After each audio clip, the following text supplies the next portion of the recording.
context for the IKC. So over to you. Thank you, Liz, and a very warm welcome to those of you joining us online. You're joining us at a time where in the room we've just exchanged views on who people are, who they're representing in terms of their organisation, and there's great energy in the room, so I'm really pleased you can join us online as well. It's really a great privilege to be able to welcome you here today on behalf of my colleagues at Innovate UK and BBSRC, who in a moment I'll take some time to introduce. And you join us at what is an incredibly exciting time for alternative proteins in the UK.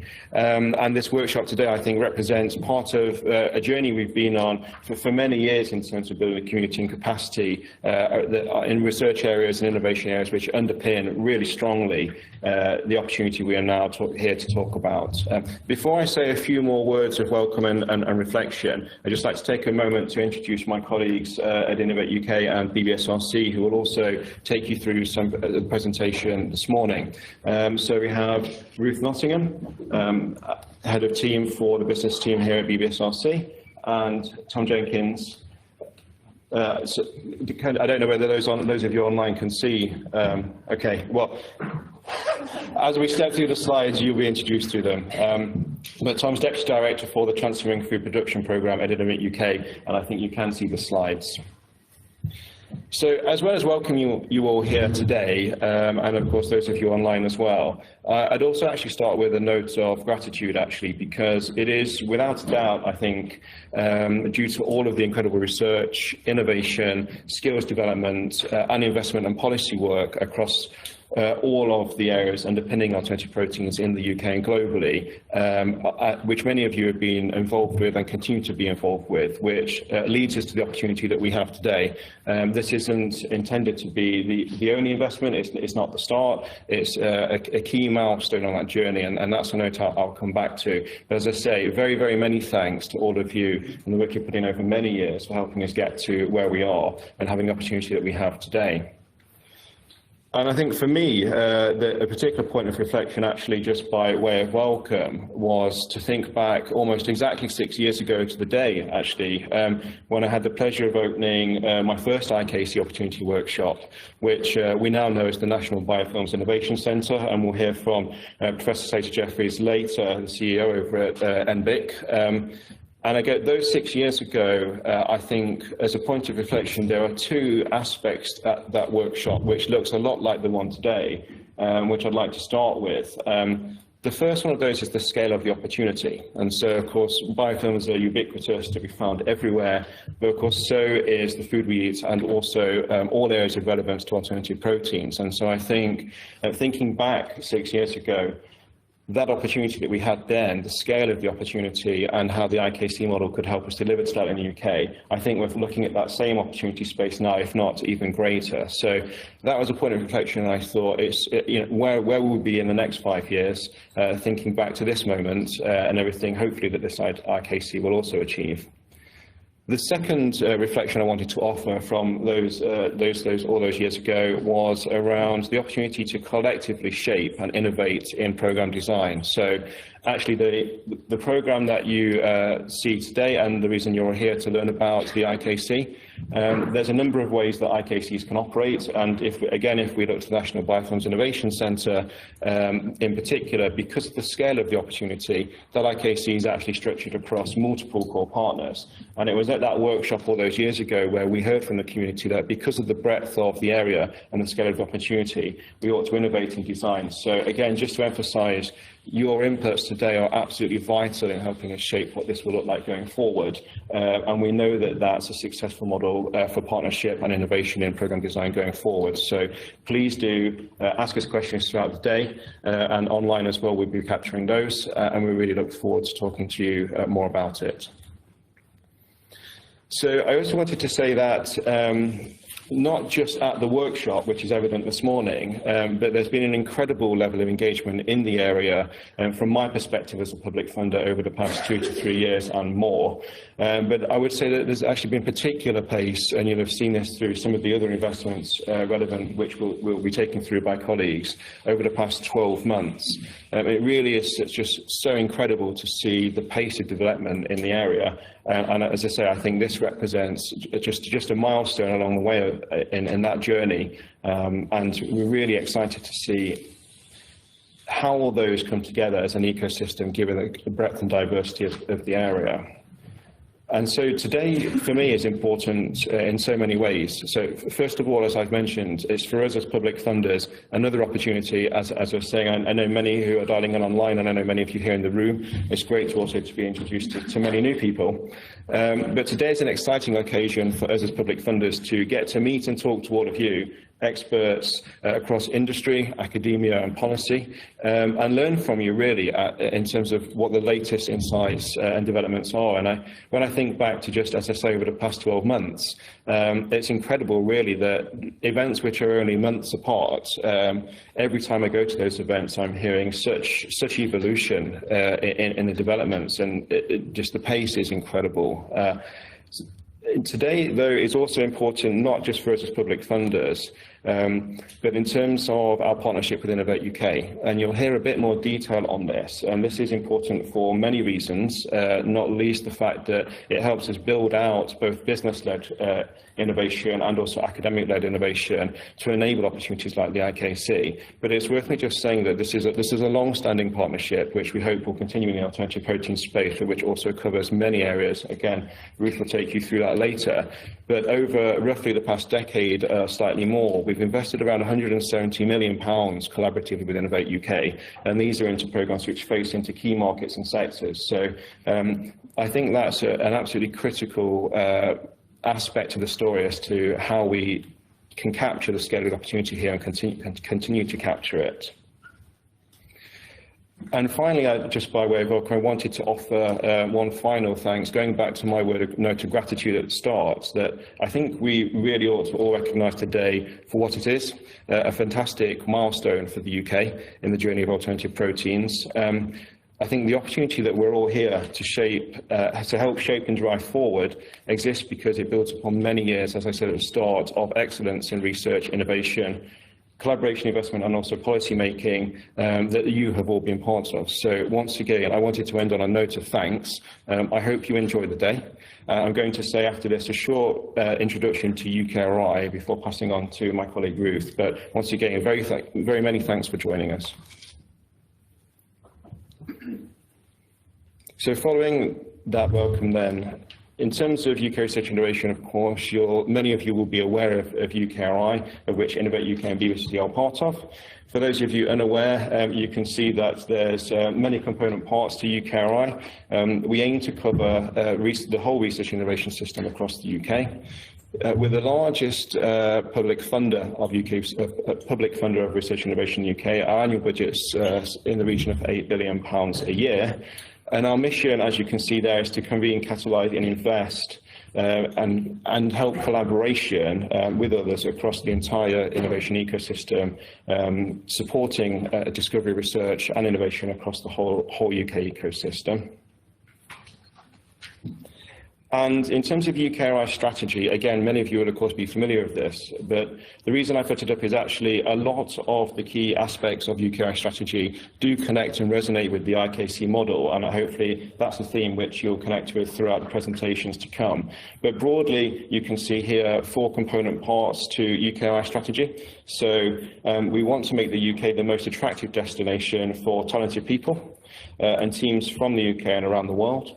In terms of place, we want to secure the UK's position as a globally leading research innovation nation. In terms of ideas, as I've mentioned before, we want to advance the frontiers of human knowledge and innovation. And for innovation, which is really the theme of today and which you'll hear track through to the next presentations, we want to deliver the government's vision for the UK as an innovation nation. And of course, that also includes the Science and Technology Framework recently published. And so with that, I'm going to hand over to my colleague Ruth to say a bit more about BBSRC's role in UKRI and how we've got to where we are today. Thank you. Thanks, everyone. It caused too much noise for everyone online. I'm really sorry about that if it did rattle anyone. So it's a pleasure to be here today. For the people online, as Lee said, I'm Ruth Nottingham, Head of Strategic Innovation Programmes at BBSRC, and it's a real pleasure to be talking to you all today. So to just switch the focus a little bit into BBSRC, it's one of UKRI's councils and is the major convener and investor in the UK's world-leading bioscience endeavour, and has a budget of about 400 million a year. BBSRC's vision is to push back the frontiers of biology and deliver a healthy, prosperous and sustainable future. And we have set out our long-term ambitions and near-term actions in our strategic delivery plan. So BBSRC's remit and areas of strategic interest are covered by these broad bioscience areas as covered on the slides. And in our team, the Business Interaction Unit within BBSRC, we also work to these priorities, but through the lens of developing market-facing pre-competitive programmes, which we do in partnership with our strategic stakeholders. Over the last 12 months, our team has been very busy and has supported pre-competitive opportunities in all of these areas. So, for example, with the transformative technologies area, we've supported the continuation of the National Biofilms Innovation Centre with our partners Innovate UK. Within sustainable agriculture and food production, we've been involved in the novel low emissions food production systems call with Innovate UK, which I'll let Tom tell you more about later. And then with the advanced manufacturing and clean growth, we've partnered with Innovate UK and EPSRC this year to deliver the sustainable bio-based materials and biomanufacturing call. And then we've also worked with the Integrated Understanding of Human and Animal Health. We've launched 6 innovation hubs as part of the Diet and Health Open Innovation Research Club, which was a partnership across UKRI and with Innovate UK and government departments as well. So that was a fantastic achievement for the team. And just to dip into the animal health, we've also had the Endemic Livestock Diseases Initiative, which was a multi-phased initiative, which actually there was an event for the other day that I was just hearing had gone very well with lots of farmers and vets in the room discussing the research that came out of that one. So just a bit of a sort of sense of what our team gets up to. So as part of BBSRC, as part of UKRI, BBSRC retains the same cross-cutting themes with a focus on the following. So ideas, so we aim to keep the UK as the leading edge of bioscience, to do this by pursuing the great ideas that happen in the UK. And I'm sure that we're going to hear plenty of those ideas in the room here today. We support people and careers, so we develop opportunities that support scientific, technical and professional skills for the bioscience workforce. And additionally, we aim to embed wider skills such as entrepreneurship across the research and innovation system. In terms of place, we look to provide opportunities that harness national capabilities and strengthen development of local specific innovation clusters within the UK. And we also look to partner globally to enable maximum impact from world-leading bioscience. And finally, to innovation, this is a key focus for our team with BBSRC and within BBSRC, and is a key ambition for the Innovation Knowledge Centre that we're here to talk about today. BBSRC works with a wide range of groups to support bioscience innovation, and a key partner in this is Innovate UK, who we're happy to have with us here today. So as I mentioned, Innovate UK is a key partner for BBSRC, and this was recently recognised more formally by a new partnership to boost innovation. This is via a series of joint investments that total over 50 million. These strategic innovation programmes will help UK business collaborate with the UK research base, and you can see all of our joint commitments set out in our strategic delivery plan. One key one for today being the commitment of at least 20 million in capacity building, research, innovation and business-led commercialisation to help develop alternative, more sustainable protein sources. This has been partially progressed through the novel low emissions food production systems opportunity that we had earlier this year, which I'll leave to be spoken about a bit more later. And it's also being progressed further by the investment in the Alternative Proteins Innovation Knowledge Centre we're talking about here today. This £15 million investment from BBSRC and Innovate UK is substantially greater than any initial investment into any of the earlier innovation knowledge centres that we've supported so far. So we really hope that highlights to you the strategic importance that BBSRC and Innovate UK place on this transformational area with such a rich innovation potential. I'll now pass over to Tom, who will provide a few more details on Innovate UK's perspective. Thanks very much, Ru. Can you hear me okay? So, yeah, it's really great to be working in partnership with BBSRC on this IKC activity. So, I'm going to give a bit of background to what we've been doing to support this sector to date. The first slide we've got is from the Transforming Food Production Programme. So, this was a 68 million commitments across a range of different industries, so traditional agriculture, new systems. What we've got here is just pulling out some of the projects that have been taken forward relative to alternative proteins. So top left, we've got something focusing around precision fermentation. So this is to get single-cell protein from industrial co-product streams like CO2. And this is looking at opportunities into fish meal. It's led by a company called Deep Branch, but it's got partners right across the supply chain. In the centre, we've got a project which is called the Insectile Revolution, and this is led by Entercycle. It brings together, again, a big supply chain, but the three major SMEs working around black soldier fly and how we can look to scale pilot commercial production of that. And again, we're looking at opportunities in animal feed, aquaculture, but also the oils and the frass, which is the byproduct from the production of larvae, to see what opportunities they have for markets across the agri-food sector in renewable fertilisers, for example, as well. And on the right, we've got a project which is all about growing algae at scale. This is looking to mimic natural algal blooms. This is taking 3 native species of microalgae adjacent to the coast of Morocco, and it's looking to do that in raceway ponds. So again, we've got rich proteins coming out of that, some of the high-value polyunsaturated fatty acids like DHA, and also things like carotenoids. So again, in this instance, they were looking at the aquaculture market, but they're also looking at ways in which you can use that to effectively sequester carbon and drive those sorts of opportunities for new markets as well. And on the bottom, we've got 2 projects looking at cultivated meat production. So the 3 on the top, they were all through collaborative R&D. The 2 on the bottom, these are single investments into companies through an investor partnership scheme, which I'll touch on a bit later on. And it's all about getting 1 to 3 million ticket size deals into SMEs to help them grow and scale. So higher stakes, which are now rebranded as Uncommon, they were looking to get that investment to get pilot scale facilities to cultivate pork meat. And then Rosin Technologies were looking at cell culture systems based around the expertise they've got at the University of Edinburgh to see how those can be optimised to reduce the costs associated with cultivated meat production. Another thing just to highlight that we took forward last year was a roadmap looking at where the UK's alternative protein sector could go and be taken forward. So we delivered this in partnership with the Growing Kent and Medway Strength and Places Fund. So Parag is in the room as well. You might want to stick up a hand, but if you want to speak to him about what came out of that, he'd be happy to do so. But essentially, we were doing some consultation and workshops to really try and understand what the challenges and opportunities were across the short, medium and long-term time horizons across 3 different verticals, really. So it's a plant-based opportunity, fermentation, so that's both bacteria, other kind of cultivations around fungi, for example. And we have this other novel systems, which is things like insects and cultivating things like seaweed. And within this, we published those 3 different roadmaps, which was really looking at those challenges and opportunities across technical, commercial, regulatory and consumer lenses. And it builds out where we're going if we want to try and create this competitive UK sector and industry. So that's available if you search it. It's quite an interesting document to look at.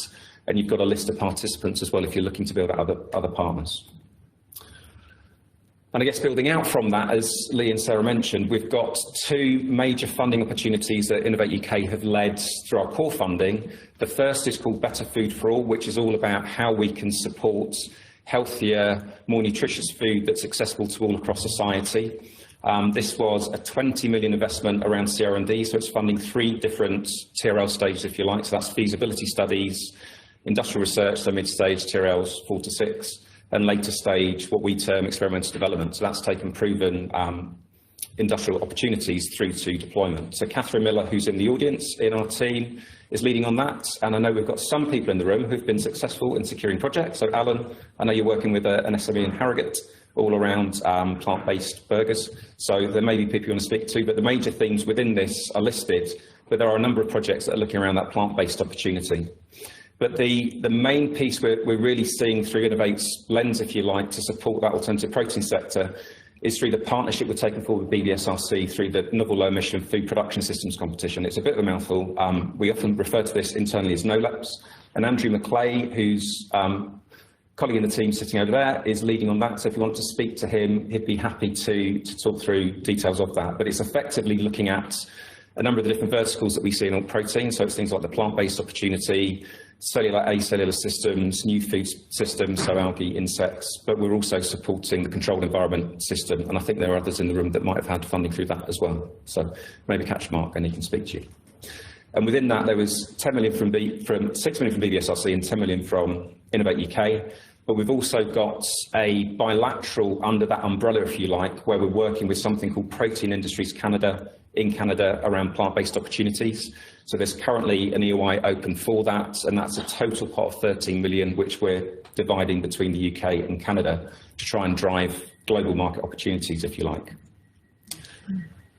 This slide is just looking to give you a little bit of colour and flavour across those different themes that we're taking forward. So the 87 projects that we're supporting both across the Better Food for All and Novel Low Emissions competitions are represented here, if you like. They tend to be industry-led. I think the feasibility strand in Better Food for All might have had the opportunities for the research base to lead, but the way in which we find it's all about taking technologies and driving them through to commercial opportunity. So it's how we can de-risk that innovation process and bring different partners together that it could be difficult, particularly for SMEs, to access. For example, if they want expertise in the research base, if they're funding that themselves, it's really challenging. And that's where we've found our partnerships with BBSRC really help to unlock that opportunity and that potential. So we've got a number of the sort of the plant-based fermentation, cellular ag systems here and novel systems that are relevant to what we're looking at today. But I think also if we think about the next iteration beyond the Me Too products and really trying to enhance the nutritional quality of those, a lot of the areas that we're covering across the Better Food for All and that ability to work with science-based partners to drive better iterations of the next generation products are probably things we should be looking at through this and the IKC as well going forward. I just wanted to flag on the other funding that we've got through Novel Low Emissions Food Production System. So we've got what we call an investor partnership scheme. And this was established through the Transforming Food Production Programme after we'd done some original desk-based research which identified UK agri-tech companies were 45% less competitive at securing Series A investments than their international peers. So within this, we were trying to understand what that challenging issue was, and we designed an intervention that effectively looked to try and catalyse Series A deal flow into UK agri-tech companies under a net zero investment thesis. So what we did here was we had a relatively broad scope, so it's anything that can support traditional ag, new systems, but it's really trying to drive environmental sustainability, so impact type investment areas. And we ran competitions that would allow grant funding from Innovate, non-dilutive grant funding, to take forward an 18-month late-stage project. And if companies applied and got through our quality threshold, we then gave them 3 months to get heads of terms agreed with private equity investors. Those could be syndicated deals, but the parameters we put on this were you needed to at least double the amount of grants that you were requesting from Innovate UK, and that funding, importantly, can be used to leverage costs that we can't cover. So it'd be things like significant capital investment, marketing costs, acquisition of C-suites, talent, etc., etc. So we ran 2 rounds of that successfully through TFP. We leveraged 11 different investments into UK SMEs. A number of those are in the alternative protein space. And within that, we invested about 10 million and it leveraged 47 million. So we got well above that 2-to-1 ratio. And it's effectively catalysed, you know, in the region of 60 million investment that we hadn't seen previous to that.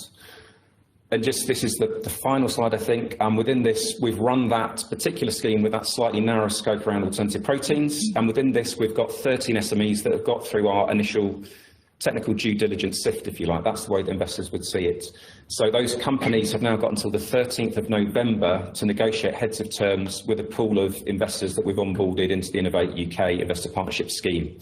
So within this, they're looking at that 18-month of runway to do a later stage project. But importantly, if they can get those heads of terms agreed, it will allow them to unlock that private equity capital, the smart investment, that should hopefully help them to grow and scale once they've secured that deal. And just say that uncommon example I said right at the start on that base meet, they've managed to get 30 million off the back of an earlier Series A investment. So what we're hoping we can do is kind of nudge people over that window to get more meaningful investment into the companies, and that they can then go forward to generate revenue. So I think that's the overview I wanted to go through. I think we've just got one concluding slide, which I'll pass over to Lee just in a moment. But all I was going to say from Innovate UK's perspective, what we're really excited about with this IKC is it's a 5-year funding opportunity that can bring together the UK science base, our world-leading science base, and put them all in that same direction to support industry, to understand what those commercial challenges are, and to drive solutions through problem-solving research in that particular way. But Lee, you might want to just say a few words about those overarching ambitions. Okay, thank you, Tom. And as I say, I'm back for a single slide with the intention to then pass on to my colleague Sarah Element, who will take us through what we've been talking about so far all morning, which is what the Innovation Knowledge Centre model looks like and how it operates. Before that, though, I did just want to finish with a few words of conclusion on the on ambition for the IKC and also for today. So I hope the message you've heard so far is that we've worked with our colleagues in Innovate UK across the breadth of the R&I ecosystem in the UK, and also to an extent globally as well, and increasingly so, to everywhere from bringing together from investors through to academic research experts and businesses to recognise and build out the strengths that the UK has in this emerging industry. And we think that the IKC is a key next step towards taking us further and continuing to evolve the emergence of the industry. And again, what is critical about today is your input, your questions, and your collaboration with each other. So again, very many thanks for being here. I hope that is what you've heard so far. And if I could pass to Sarah now to take us through what the IKC model is, and then I think we've got a short break ahead of the Q&A session.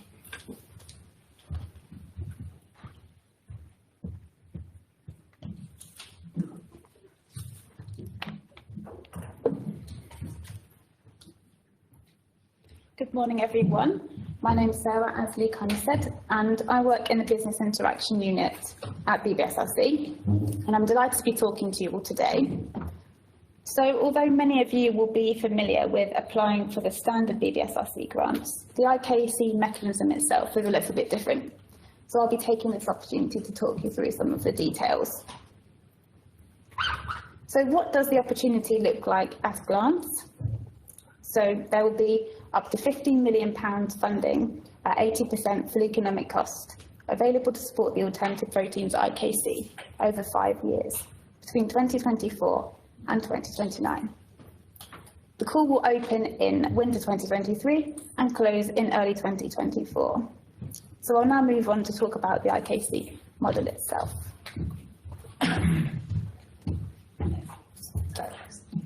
Thank you. So what are the objectives of the IKC model? So the IKC model has one key objective, which is to accelerate and promote business exploitation of an emerging research and technology field in a strategically important area. In this case, the IKC will provide a nucleating point for the emergence of the alternative proteins industry in the UK. The IKC will promote early commercialisation of world-class alternative proteins research to accelerate exploitation, bringing together the best research and business expertise, matching the commercialisation programme to business and market need to achieve rapid capability building.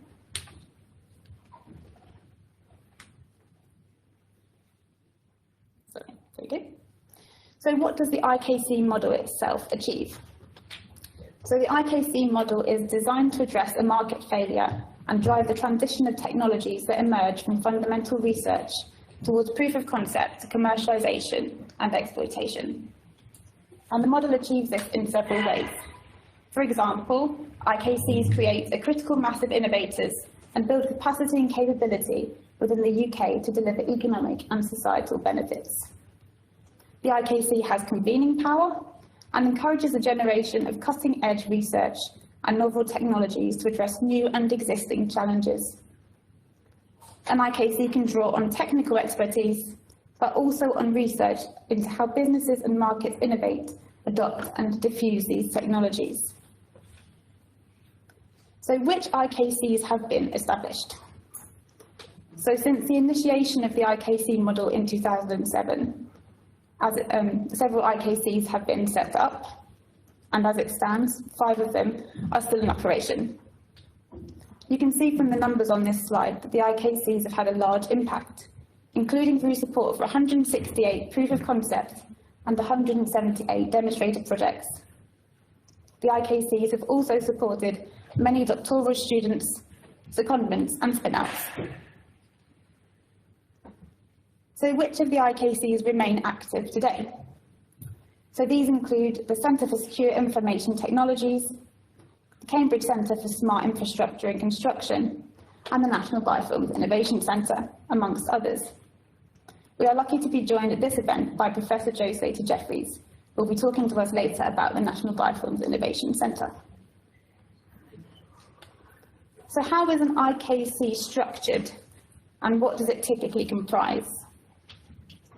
So a typical IKC will comprise, but is not limited to, a virtual or physical centre based around a single or multiple research organisations, an academic centre director with a proven track record of managing large investments, a broader leadership team representing the span of the research remit proposed in the IKC, a management and administrative team that should include an IKC manager amongst other staff, non-academic staff, including coordinators and others, postdoctoral research assistants working on projects within the IKC, as well as appropriate advisory and governance structures, including as a minimum an independent advisory board, which should meet at least annually.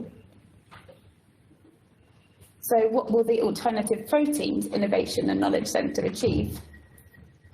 BBSRC and Innovate UK will invest to establish the Alternative Proteins IKC for 5 years.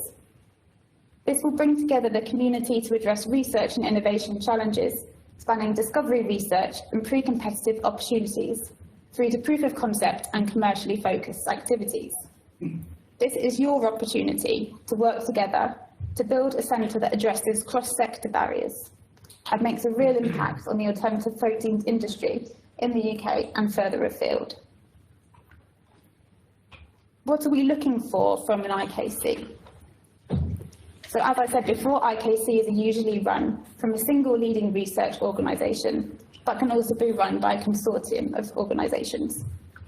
We encourage applications from local and regional clusters of research organisations with strong links to industry. All applications must demonstrate meaningful engagement with industry and business.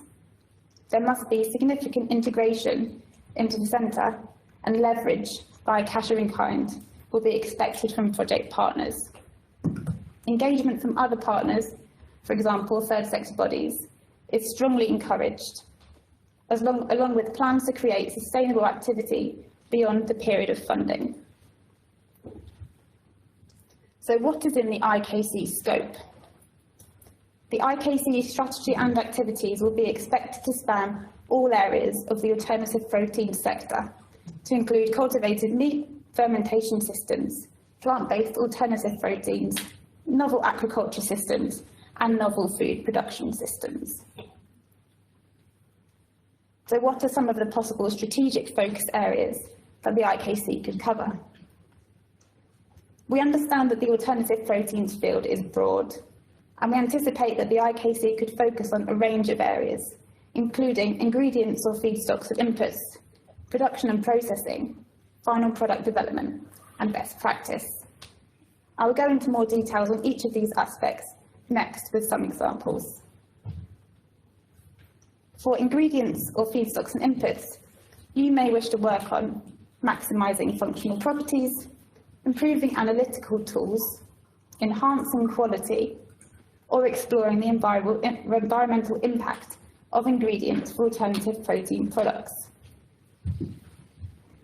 Considering production and processing, you might like to investigate increasing production capacity, optimising efficiency via improvements or techniques or equipment, innovations for cost reductions, or minimising environmental impacts through circular approaches for alternative protein products. For final product development, you could work on developing taste and texture to meet consumer demand, consumer and wider acceptance, analytical tool development to quantify functional properties and nutritional characteristics, or improvement of nutritional profiles, safety improvements for alternative protein products for food and feed applications.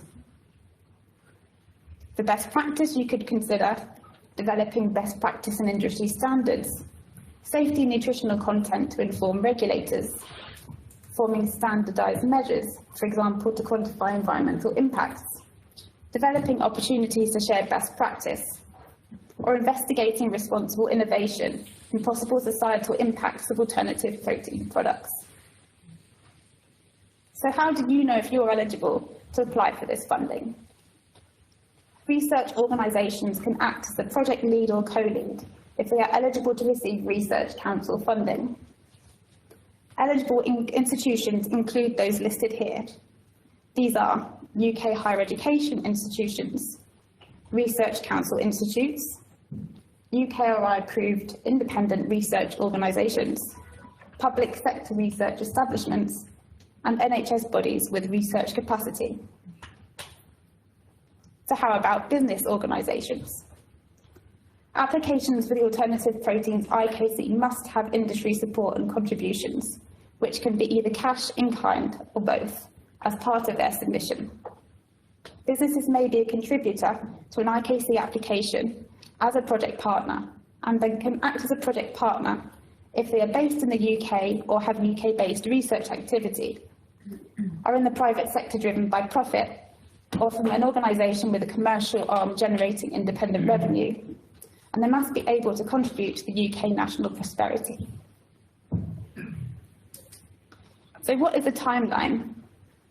So this opportunity will launch in winter 2023 and close in early 2024, with adequate time for applications to be prepared following the Christmas break. Interviews will then take place in spring or summer 2024. So what might we expect to see outlined in applications? So here are some examples of areas we might expect applications to cover. First of all, a vision, outlining how the centre will provide a nucleating point for the emergence and further growth of the alternative protein industry in the UK. Within this, you can expand to demonstrate your strategy for these key areas for the IKC. Firstly, a strategy for commercialisation. We would expect evidence that the centre will have the ability to manage knowledge and intellectual assets professionally, and will design a framework to drive commercialisation of the technologies. Research strategy and skills training.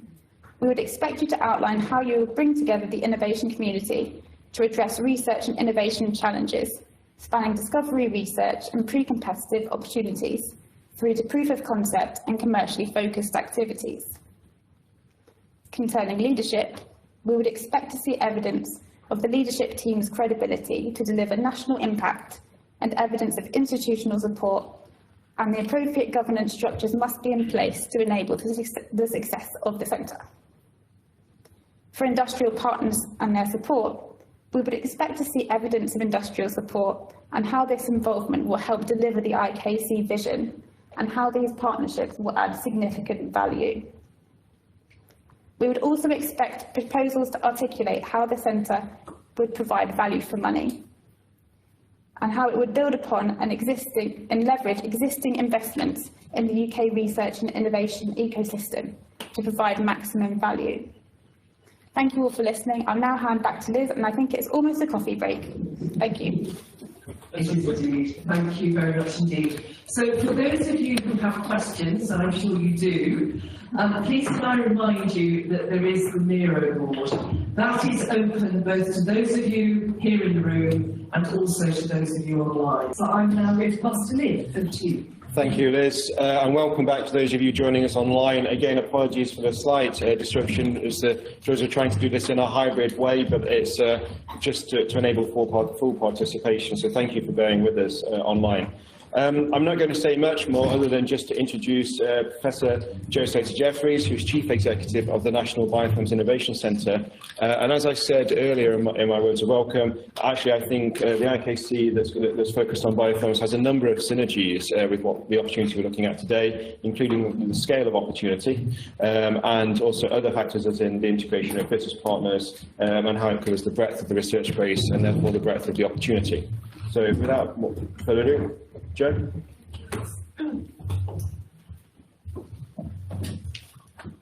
Good morning, everyone, and hello to everyone online. I'd like to thank Lee for the introductions and to the BBSRC and Innovate UK team for inviting me here today. I'm really just here to give you a bit of an overview of the National Biofilms Innovation Centre. I'm actually going to start with a very brief history on how we got to where we are today, and also then talk a little bit about what we're continuing to do in the area of biofilms. So as Lee mentioned earlier, the National Biofilms Innovation Centre was launched in November 2017, so as Lee said, nearly 6 years ago now. So we quite quickly got on to convening our consortium. I'll talk a little bit more about our core partners, but very quickly we had 12 new partners within 6 months of actually starting the National Biofilms Innovation Centre. We convened our governance structures, which again I can talk about more if people are interested in that. And we launched our proof of concept call. And all of this was because we knew it was required. We wanted to get hit the ground running as soon as possible. We had so much to do. So over the first really 4 years, I talk about 5 here, was our platform and the way that we built the NBIC Innovation Centre.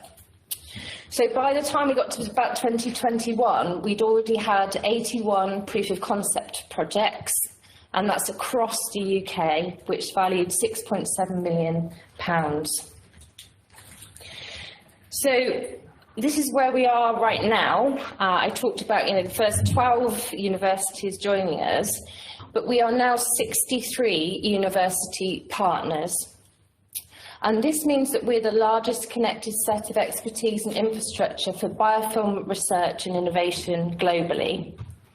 And it allows us to show leadership within the global scientific biofilm community. We also work with other institutions such as the National Physical Laboratory, DSTL, Diamond and Hartree Centre and the NBIC. We've also built a strong industry partnership, and we have over 150 partners across multiple sectors, from SMEs right through to multinationals. And this allows us to work with our industry partners to understand their unmet needs and to steer our research community to help them solve their problems. So we've recently conducted an economic review of the National Biofilms Innovation Centre, and actually the press release only came out, I think, 2 days ago. There's some features on the UKRI site as well. But I just wanted to highlight some of the things that we've achieved in those first 5 years, and also steer towards looking at our annual report, which was recently published. So we have launched 5 flexible talent mobility accounts during our first 4 years, and that's actually through gaining additional funding through BBSRC. So the flexible talent mobility accounts are where we were able to second either academic or industry people through to industry or through to academia for secondments. And we've had 44 of those throughout our first 4 years. The NBIC has led to 102 jobs, that's both within NBIC itself, but also in our UK-wide community. 5 spin-outs and a joint venture. And we've actually worked with over 260 businesses, we say here, and that's in various ways, so that's why that number is different to my 150 that I mentioned earlier, and many international partners as well. We also won additional funding for a collaborative training programme through the BBSRC, and we now have 29 PhD students, and I'll talk a little bit more about our training programme later.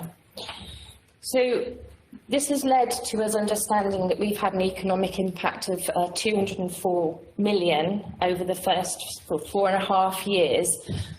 From that, we had 16 million at 100% FEC. So that's a huge sort of cost-benefit return.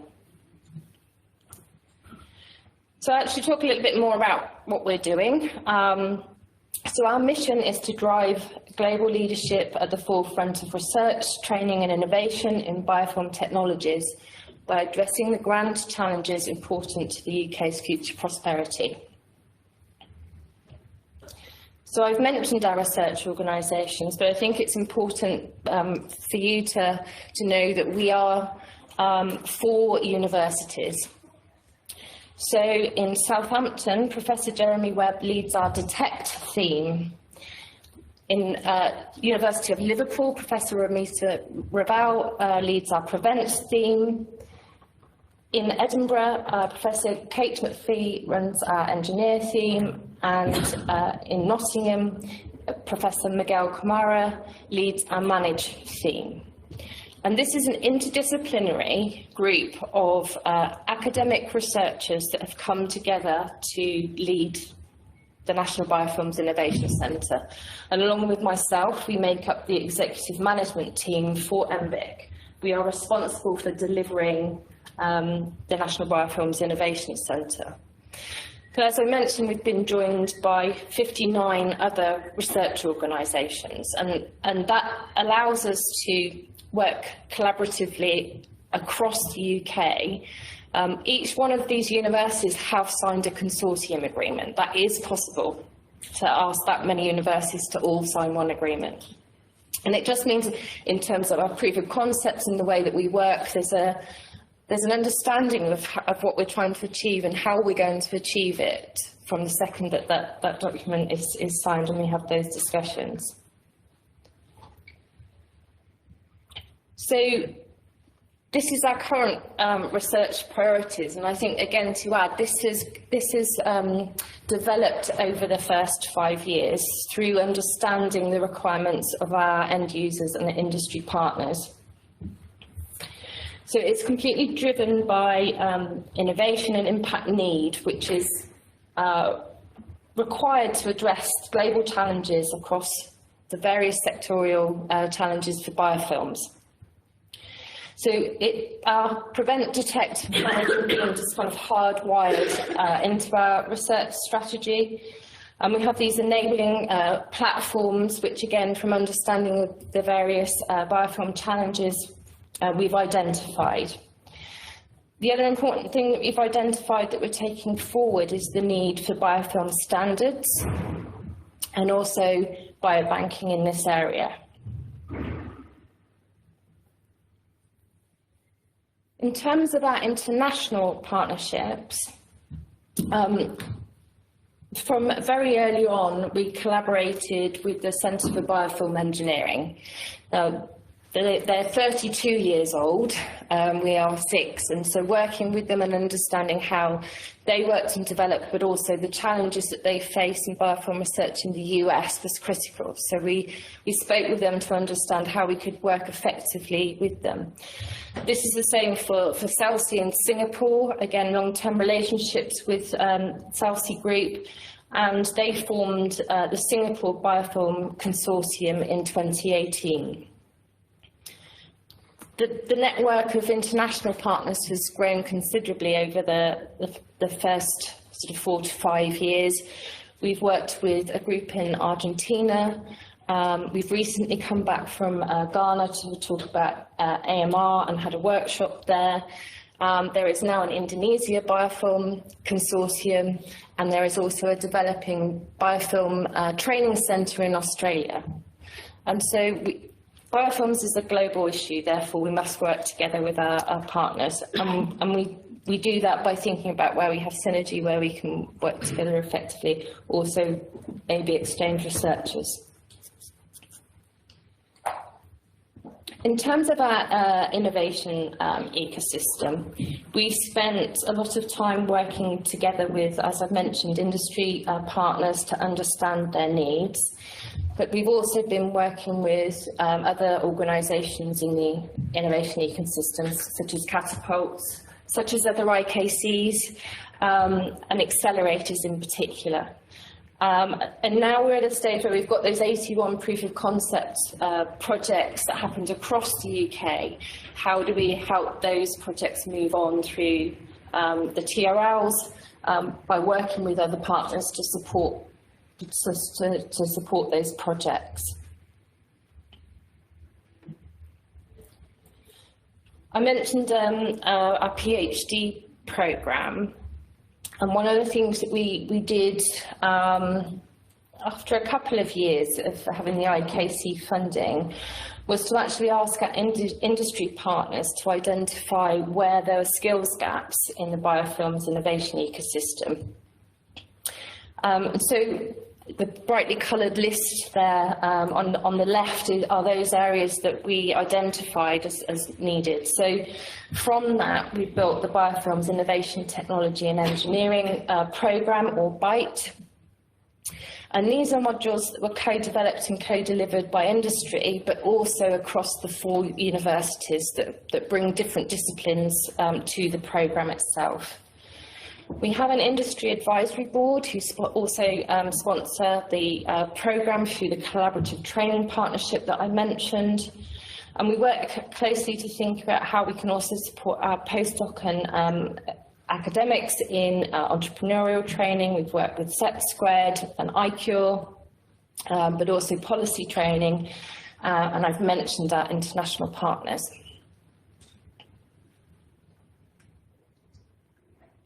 In terms of our outreach, policy and public engagement, throughout, again, the first 5 years, our Biofilm Week has been growing in popularity. This is where we showcase the work of our postdocs and researchers, and also promote the economic and physical impact that biofilms have on the world. We ran a programme through our international partnerships to understand priority questions for microbial biofilms, and I think that was about 39 different countries that were represented during that process, and we will publish that paper very soon. And I've spoken at a scientific committee at government about the need for biofilm standards.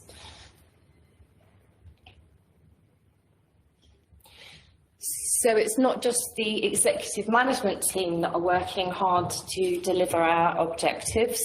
I have an operational team that I work with closely and include innovation partnership managers, people to look after the training, our communications manager, research coordinators across the 4 universities, not just based in Southampton where I am, but also we have a public engagement and outreach officer. And I guess to prove that we've grown considerably, this is a picture of us at an event last year in Edinburgh, and this represents every single one of our governance boards, our postdocs, our PhD students, and of course the executive management and operational team. So we do all exist.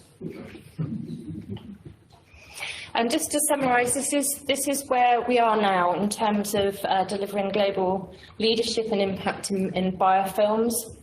So we are tackling the biggest open research and innovation questions in the field.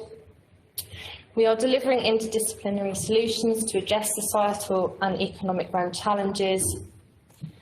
We will accelerate and translate knowledge-rich solutions across multiple sectors. And we are delivering step changes in biofilm standards and regulations. And finally, we will educate and train and inspire the next generation of thought leaders and entrepreneurs. So I know that was a brief summary of everything we're doing, and I'm sure it will lead to more questions. But I'd just like to thank our funders again for all of their support. Thank you.